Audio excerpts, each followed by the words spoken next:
Hey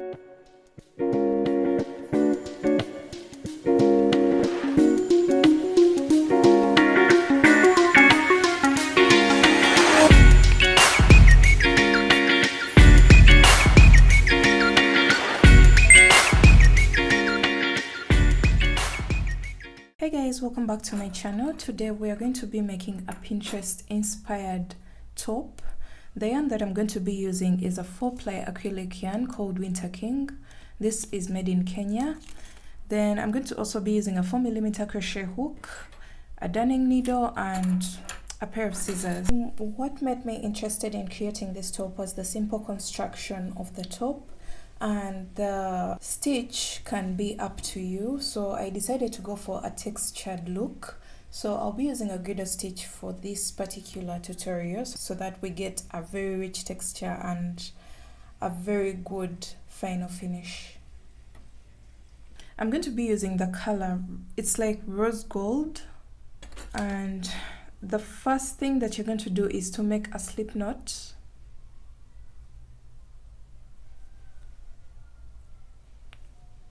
So this is my slip knot, and I'm going to make a chain of 27. 1, 2, 3, 4, 5, 6, 7, 8, 9, 10.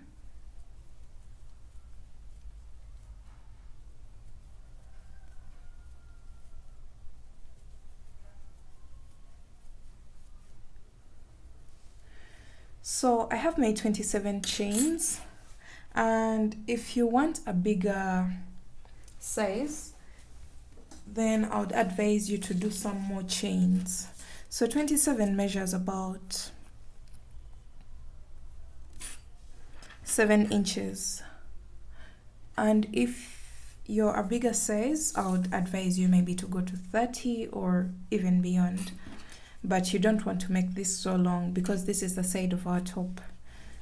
So this top is worked from side to side. I'll be showing you every step so that you can see that we don't work this top from top to bottom, but from side to side. So from here, you're going to go into the second chain from the hook. So not this one, but this one. You're going to place a single crochet, double crochet into the next chain, single crochet into the next chain, double crochet into the next chain, and you're going to keep alternating between single crochet and double crochet all the way down to the end of our row 1.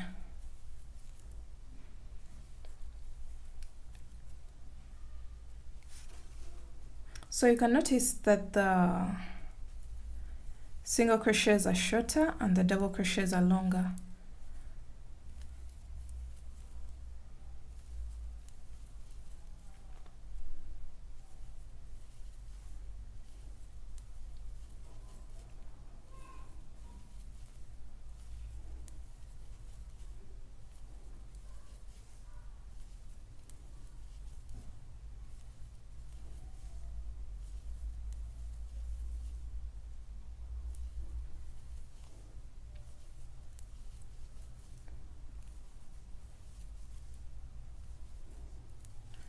Alright, so we've come to the end of our row and we've ended it with a double crochet into the very last chain.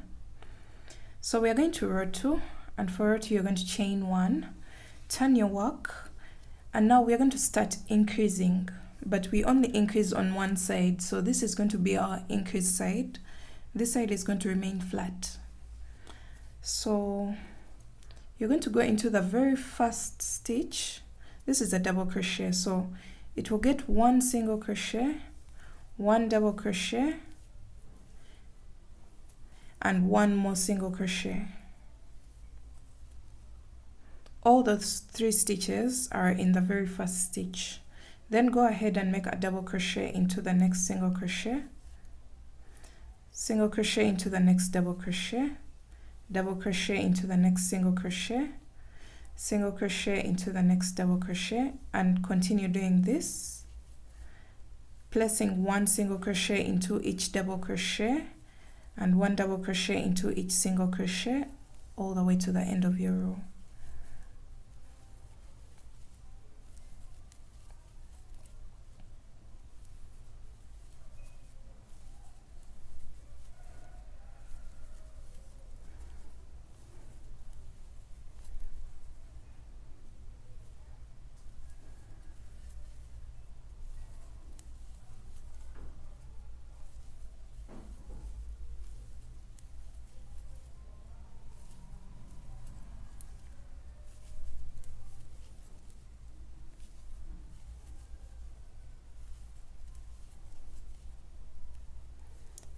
So you should end your row with a double crochet into the very last single crochet.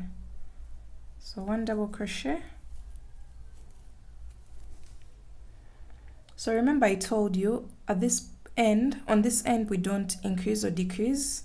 The increases are only worked on this side. So this is row 2 and it has been an increase row. So row 3 you're going to chain 1 and turn. Row 3 is going to be a plain row.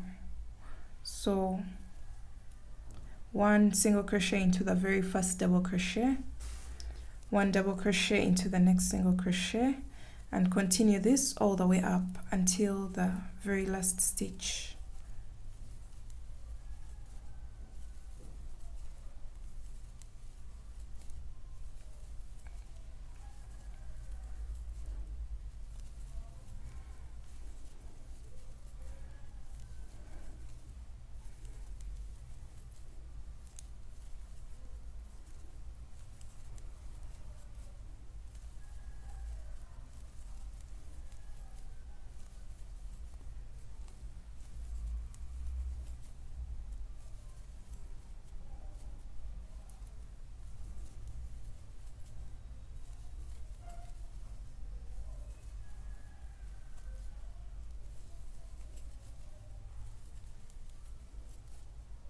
So we're coming to the end of the row and I've placed a single crochet here and there's that last stitch here. Make sure you don't miss it. Go into it with a double crochet. So we are done with row 3 and you can notice that your work is increasing on only one side. This side is flat. So we're going to row 4 right now. Chain 1 and turn your work. Row 4 is going to be the same exact as row 2. So it's going to be an increase row. So into the very first stitch you place 1 single crochet, 1 double crochet, 1 single crochet, all in the same stitch, and then double crochet into the next single crochet, single crochet into the double crochet, and keep alternating between the 2 stitches up to the end of your row. So that is row 4. That means every even row from now on until I say otherwise, every even row is going to be an increased row that starts with 1 single crochet, 1 double crochet, and 1 single crochet into the very first stitch, and then you continue just alternating between single crochet and double crochet all the way across, and every odd row is going to be a non-increase row. That means you just chain 1 and turn and place 1 single crochet into each double crochet and 1 double crochet into each single crochet from the previous row. So that's all we are going to do. You're going to keep alternating between the even rows and odd rows, between row 2 and row 3 to be specific, until you get enough, until you get a specific number of rows. I'll be letting you know how many rows that I did for mine in order to change the construction of the top. So your work will keep increasing on this side, but it will remain flat on the opposite side. It will go like this, then like that.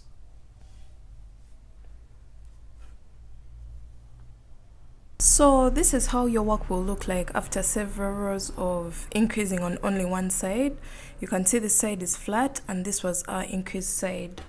So you should end your work on the increased side, and this is the placement of our work, because this is the stretch from one side of our chest to the other side.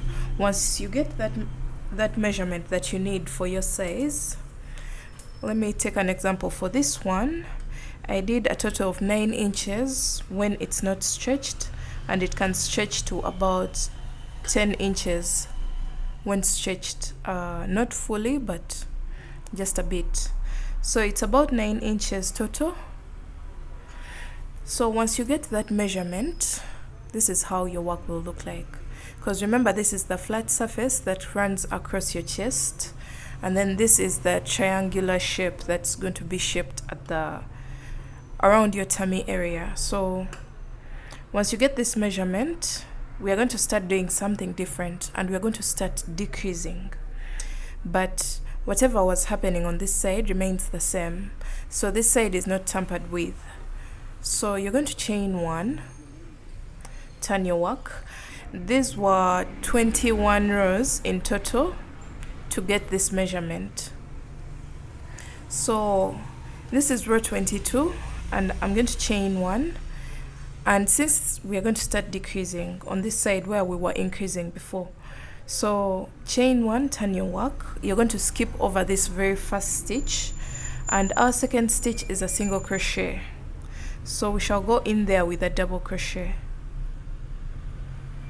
and then single crochet in the next double crochet in the next single crochet, and do that all the way down up to the end of your row. And remember, at the end of your row, you're not going to decrease or increase. We maintain that flat surface on the opposite side. All the changes are made on the upper side of our top. So this is row 22.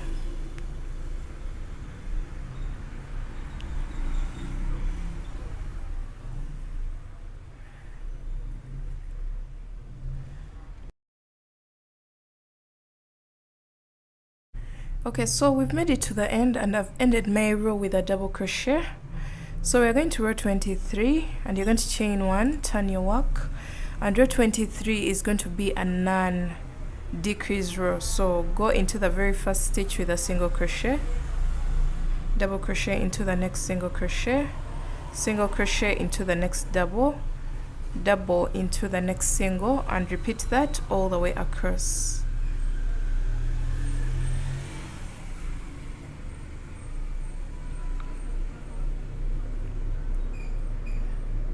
So I'm coming to the end of row 23, and I'm placing my very last stitch into the first double crochet of row 22. So that means row 23 will end with a single crochet.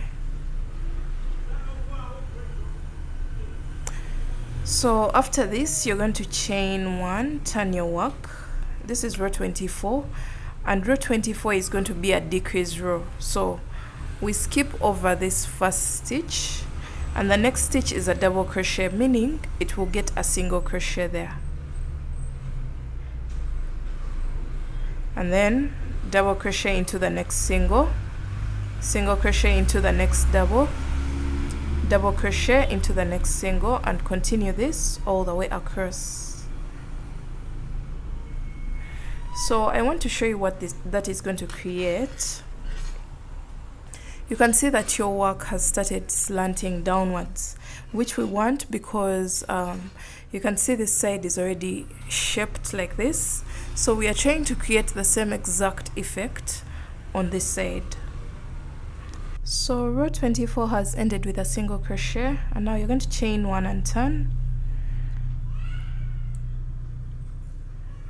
And you're going to skip the very first stitch, go into the next one, which is a double crochet, so it will get a single crochet. Then continue to alternate between double crochet and single crochet all the way down.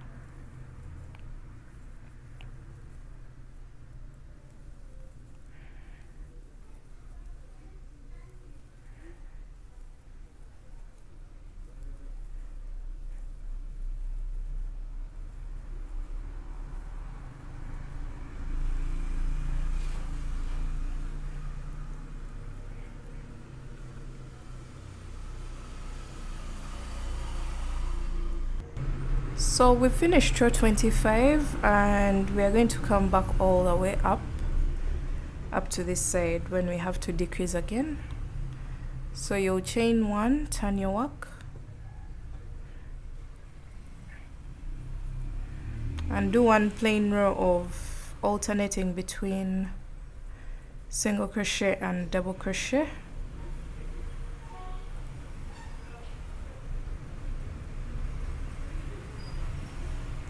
So we are almost coming to the end of row 25. I'm placing a single crochet in the double crochet, then we have a single crochet here, so you'll go in there with a double crochet. So after this you're going to chain 1, turn your work. Now it's time to do another decrease, so you skip over this first stitch. The next stitch is a single crochet. That means we start with a double crochet into that single crochet and go all the way down, alternating between single crochet and double crochet.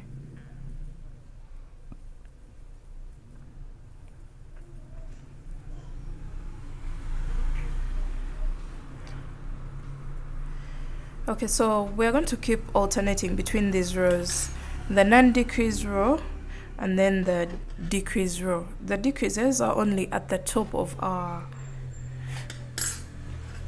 halter top. They are only on this side. Nothing happens here at the base. So we are going to keep building our work until we get to a level where this line is equivalent to this line, because as we work, this line is going to come to this side.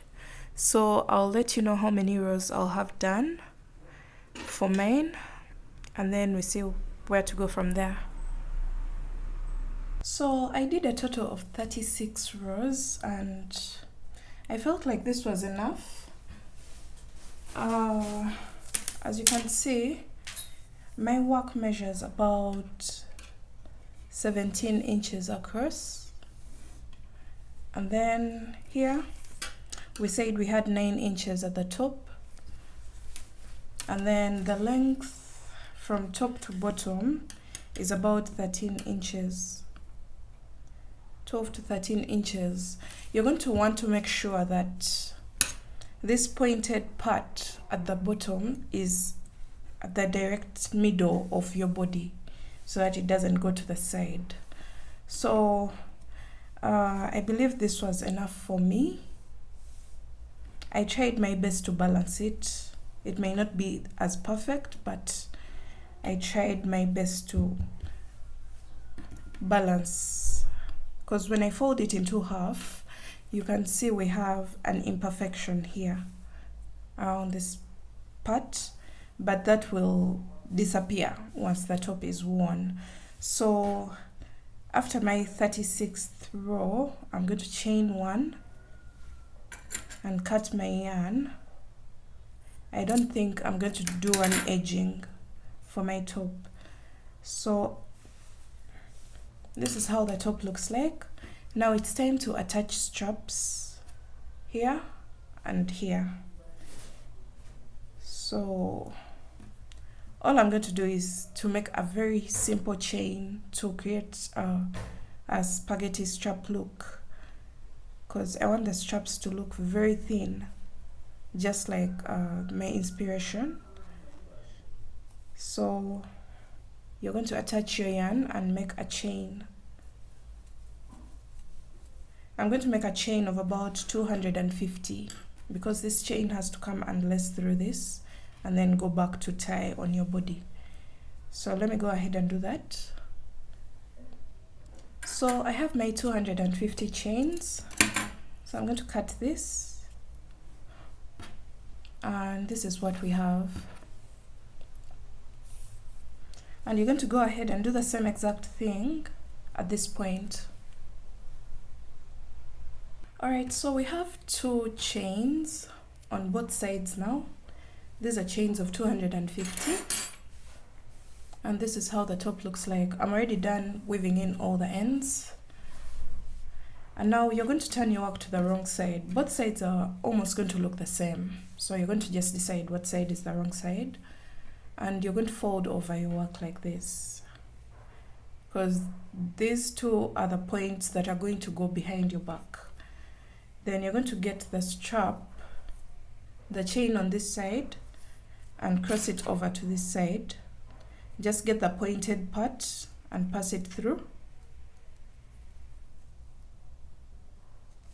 like that, and then do the same on the other side.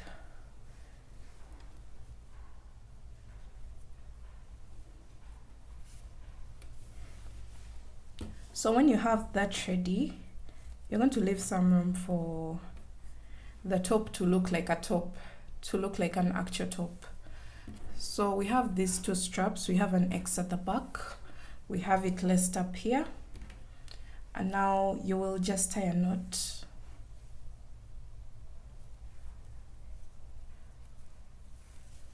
Like that. The straps, you can go ahead and attach tassels or beads so that when the client wears it, when they pull the straps, they don't come out of this point here, because we don't have room for them. We don't have loops where to pass them through. So you can either attach beads or shells or tassels, whatever you wish to put, just to block these chains from passing through this point. So if you would like to check out some more of my top tutorials, you can click on the link on the screen and it will take you straight to those tutorials that you can try out. I have several designs that you guys might like. So I hope you guys liked this tutorial. I'll see you in my next one. Bye.